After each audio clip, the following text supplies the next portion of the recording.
Hi folks, this is Danny at Bradley James Classics, and today I'm bringing you something which is very rare, unusual and interesting. And for those who aren't aware of what one of these vehicles are, I can tell you it's actually a Reliant Regent from 1949. I've always been interested in the Reliant company. I know they're well known for Del Boy super vans and three-wheelers and all of the jokes that go with them, but quite seriously, they are a British manufacturer. At one time were the second largest British manufacturer in the UK. I believe through the 1970s and the 80s they were second to only British Leyland. Probably quite a long way. But this vehicle is very interesting, very historic. It was actually designed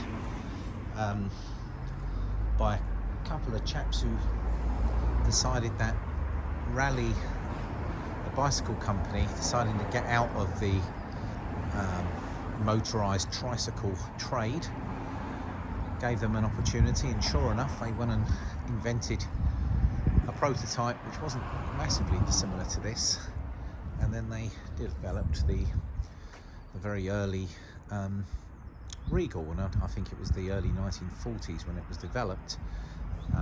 Reliant were involved in making vehicles for the Second World War and plant and machinery, and they had a bit of a gap for that, and then they came back and started to make quite a number of vehicles. In fact, I think I'm right in saying that Reliant produced about 500,000 vehicles. They sold them to a handful of countries, about 9 I think, and they had a couple of factories turning out quite a few vehicles, and this is one of their early ones. Now, when this was first developed, it would have had Reliant's own engine, which was really a rework of the engine fitted to an Austin 7. Reliant did some great work with it and managed to squeeze more like 15-16 brake horsepower out of the engine, and in fact this vehicle would have been built with that engine. However, the previous owner, a talented engineer, decided he wanted the reliability and a bit more power, so he's actually fitted an 850cc Reliant engine, which would have been fitted in the later Reliant Robins, and also the 4-speed fully synchromesh gearbox from the same era. So you've got a bit more power. You've certainly got a nicer gear change with a fully synchromeshed gearbox rather than the crunch boxes of the earlier non-synchromeshes.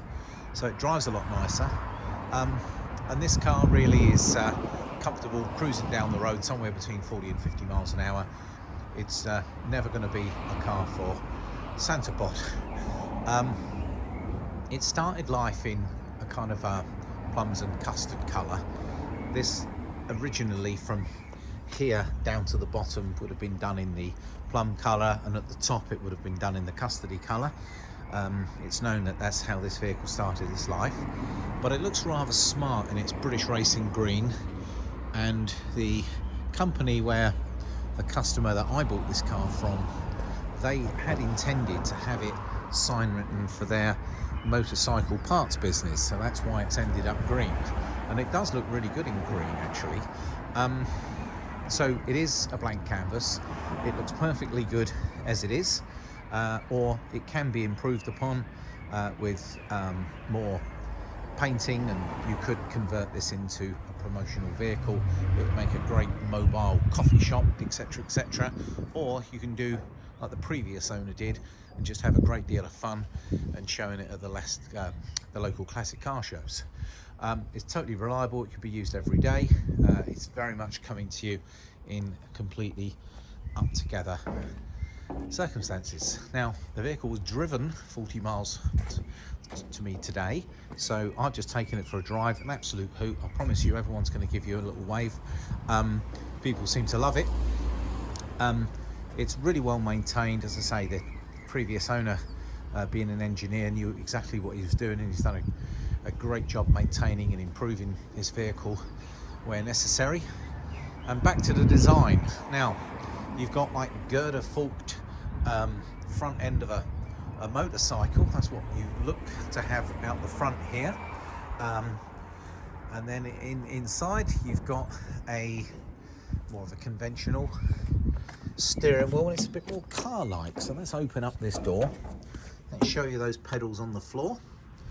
And this is the steering wheel. We've got an old period fire extinguisher in the middle, I think. And then we've got an indicator switch here. You've got an auto elect switch to help save your electrics. That's the gear stick back there. Let's have a sit behind the wheel so we can have a lot more. We've got this rather curious, slightly offset driving position, which is great fun. So here's the steering wheel, and here's the pedals, and you can see there's a little bit of an offset, but you soon get used to it. And what we've got here is just our speedo, and then it doesn't have a fuel gauge. So what the gentleman's written here is fill up under 150 miles because it's got a 25 litre tank. We do have a temperature gauge, and here we have the lighting and the horn, and then we've also got indicators here, and that flashes when it's turning, and it's a starter button you press. Here's a choke, and it's had a little conversion to have a 12-volt cigarette lighter if you need to charge up your phone or run a navigation, and there's even a cup holder. You wouldn't expect that in a car from 1949. A lot of them never had this seat, but it's had a little jump seat that's fitted that can fold up, and there's loads of little cubby holes. There's one here, there's one underneath the driving seat which also folds up like that, and in the back of the vehicle there you can just about see where that carpet is.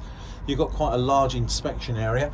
It's like a TARDIS in here. It's really actually quite spacious when you're inside, and the way the gearing works with this rather nice operation on the 4-speed gearbox is that once you're up, it doesn't take long to get up, and because it's torquey, you probably spend most of your time up in 4th gear, and you can actually carry quite a decent payload. Now the previous owner was into model railways and stuff, you know, the big stuff, so he used to carry his paraphernalia in the back and everything involved in it, and it had a huge load space. I mean, looking in the back here, it looks everything as big as a our modern van is a VW Caddy, and it looks about the same size. You can get more space. You can, if you wish, take out these wheel arches. I mean, there's no tops on them. They've just done that to tidy it up. So you could take those out either side and have quite a lot of space. Look at the windscreen wiper system. You have to have the ignition on, but you just turn that and that turns the windscreen wiper, and it comes there, and then there's a little plunger there to make the water work, and just behind me here is the bladder which holds the screen wash.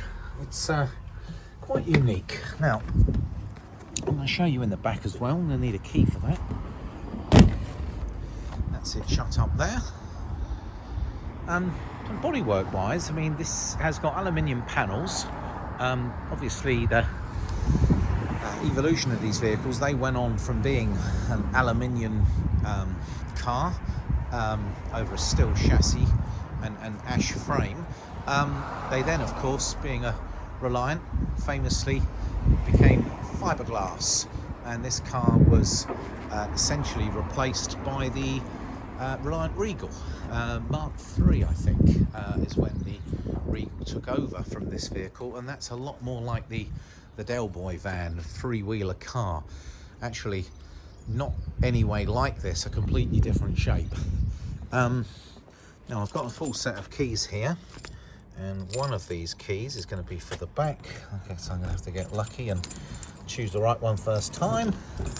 And I'm going to open her up. Got a few leather straps that hold the doors, a couple of chute bolts, top and bottom, which I shall open up. I'm going to show you the full extent of the back. There we are. So quite sizable. This is literally as it's come from the customer. I did promise you there was a big cubby hole underneath, which there is, which is pretty huge. He had a toolbox in here and some other bits and pieces. We got a bit of carpet on the back, but this could be boarded out. There is ply underneath this bit of carpet, so just want you to see that it is actually quite spacious in the back. It looks to have its original registration on, which is wonderful. I can't believe I'm seeing what might be a tow bar. I wouldn't want to tow too much with this, I've got to tell you. Someone's done quite a nice job putting a vinyl roof all over it, which is very practical. And as you can see, pretty big in the back. The engine I mentioned to you is from a much later, I believe the stamping on the engine shows it to be an 850 from the 1980s. So it's probably the most powerful engine that you could just retrofit straight into one of these, and it does just increase that reliability and speed and bit of performance from having a later engine. But of course it's a direct swap out. And you access the engine. See if I can do this with one hand, because obviously I'm holding onto the phone while I'm trying to make this video. But you've got a couple of clips like this. So I take that off, and there's one the other side. And if I can take this lid off, and I hold it by this water pump here, which is strapped on, and that reveals the engine. So it's a proper Reliant engine, a spin-on filter. It has got the benefit of having a alternator, so the charging system's really good. It's got its original radiator, which has been recored, and this has had, because of the old-fashioned fuel pump, this is a more of a traditional proper fuel pump, so it's been piped in to work well. It has a Kenlo fan, which is fitted and cuts in at a certain temperature, so even if you're in traffic, this won't overheat. It will automatically come on because it's set up on a thermostat, which is here. It's got its standard carb and air filter, and you can see actually, if you look in there, how nice everything is. Just had an oil change about 100 miles ago, and actually when the dipstick comes out, you'll see the oil is crystal clear. There's a new exhaust, and I want to try and show you the side of the engine. Can you see how clean and tidy that engine is? It's only been put in the last 2 years. In fact, the previous owner bought this for more money that I'm selling it for, and he actually carried out a lot of improvements, and the biggest one is obviously fitting this engine. So it's quite an up together, highly usable little classic. Very easy. You just turn the ignition on, which is here. There's a choke here, and there's a starter button, and you start and off you go. So just to summarize, this is a 1949 Reliant Regent. It's a 10 100-weight, so it's the largest one that they did. They did, I believe, have a 600-weight when they first started. So it actually takes a decent load, and it's spacious. It looks absolutely wonderful. Being aluminium bodied, it's quite lightweight in the body, so actually, considering you're only running that rear axle, very good brakes, it stops well, it looks totally unique. You're not going to see very many of these on the road. I think it will prove a decent investment because they are on the scarce side, and if you wanted one, I think you'll be hard pushed to find one so usable and reliable as this one. And it's been the gentleman's main form of transport for the last couple of years. He's bought it and improved it, and he's used it for his club hobbies and running it to local classic car shows. So well, please get in touch. We'd be more than happy to help you with transportation. We have a trailer that's suitable for delivering this vehicle. We can bring it to you anywhere in the UK at a sensible price. We can also part exchange or classic car, modern car, or light commercial, and we are very easy to deal with.